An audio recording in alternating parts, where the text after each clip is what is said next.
রাধে রাধে। ওম নমো ভগবতে বাসুদেবায়। ওম নমো ভগবতে বাসুদেবায়। ওম নমো ভগবতে বাসুদেবায়। শ্রীমদ্ ভাগবত চতুর্থ স্কন্দ পোষণম, দশম অধ্যায়। যক্ষদের সঙ্গে ধ্রুব মহারাজের যুদ্ধ। শ্লোক 6। দদ্মৌ শঙ্কম বৃহৎ বাহু কম দিশশ্চানুনাদয়ন হেন উদ্বিগ্ন দৃশ সত্যরূপ দেব অত্র সন্বৃষম। অনুবাদ: মৈত্রেয় বললেন, হে বিদুর, অলকাপুরীতে পৌঁছানো মাত্রই ধ্রুব মহারাজ তার শঙ্খে ফুৎকার দিয়েছিলেন এবং সেই শঙ্খধ্বনি সমগ্র আকাশ জুড়ে এবং সমস্ত দিকে প্রতিধ্বনিত হয়েছিল। তা শুনে যক্ষ রমণীগণ অত্যন্ত ভয়ভীত হয়েছিল। তাদের চোখ দেখে বোঝা যাচ্ছিল যে তাদের হৃদয় উৎকণ্ঠায় পূর্ণ হয়ে উঠেছে। শ্লোক 7। তত নিষ্ক্রম্য বলিন উপদেব মহাবটাহ অস অন্তস্তৎনিনাধম অবিপেতুরুদা উদা।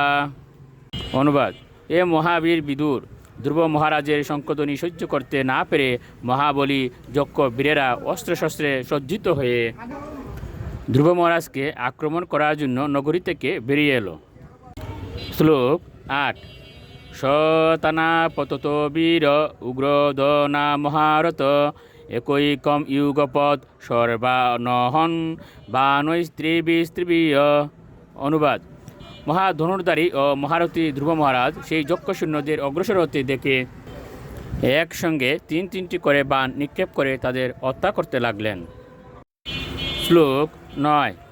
তে বৈ ললাট লগ্নৈস্তরি সুবি সর্ব এ বহি মত্তা নিরস্তম আত্মানম আশংসন কর্ম তৈষ্যত।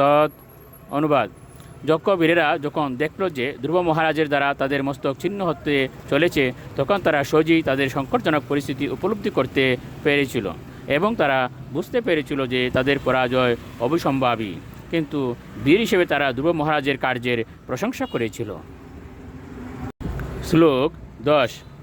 তেহপি চামম অমৃশন্ত পাদস্পর্শ মিভুরগাহ সরৈবিদন যুগপদ দ্বিগুণম প্রচিকিৎসব। অনুবাদ: সর্প যেমন পদস্পর্শ সহনে অসমর্থ, সেই যক্ষরা তেমন ধ্রুব মহারাজের আশ্চর্যজনক বীরত্ব সহ্য করতে না পেরে তাদের ধনুক থেকে একসঙ্গে 6টি করে বাণ তার প্রতি নিক্ষেপ করতে লাগলো এবং এইভাবে তারা তাদের বীরত্ব প্রদর্শন করেছিল। রাধে রাধে।